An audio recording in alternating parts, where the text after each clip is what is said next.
તો પાટણમાં વ્યાજખોર દ્વારા મહિલાને સળગાવવાનો કેસ, હવે પોલીસે ગુનો દાખલ કરી તપાસ હાથ ધરી છે। 12 જુલાઈએ ફરિયાદીએ પોલીસમાં ફરિયાદ કરી હતી। પિંકીબેન પાડોશી પાસેથી 5000 રૂપિયા લીધા હતા। ઓછીના પૈસા પરત લેવા મુદ્દે રકઝક ચાલતી હતી તેવું પોલીસે કહ્યું। જ્વલનશીલ પ્રવાહી નાખી સળગાવવાનો પ્રયાસ, આરોપી બાબુ રાવલ પણ દાઝ્યો હતો તેવું પોલીસ કહી રહી છે।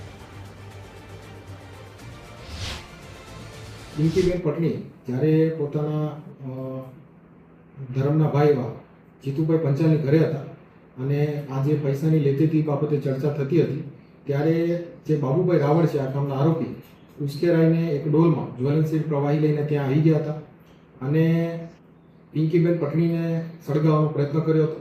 ત્યારે આ જે જ્વલનશીલ પ્રવાહી છે એ આરોપી અને ફરિયાદી બંને ઉપર પડતા બંને ગંભીર રીતે દાઝી ગયા હતા અને બંનેને વધુ સારવાર હેઠળ ખસેડવામાં આવેલા હતા। પિંકીબેન પટણીની હાલત નાજુક હોતા એમને વધુ સારવાર માટે અમદાવાદ સિવિલ હોસ્પિટલ ખાતે ખસેડવામાં આવેલા હતા। ત્યાં ડૉક્ટરો તેમને મૃત જાહેર કર્યા હતા અને એમને મૃત જાહેર થતાં મર્ડરનો ગુનો દાખલ થતાં કલમ વધારો કરવા માટે કોર્ટને રિપોર્ટ આપવામાં આવેલો છે।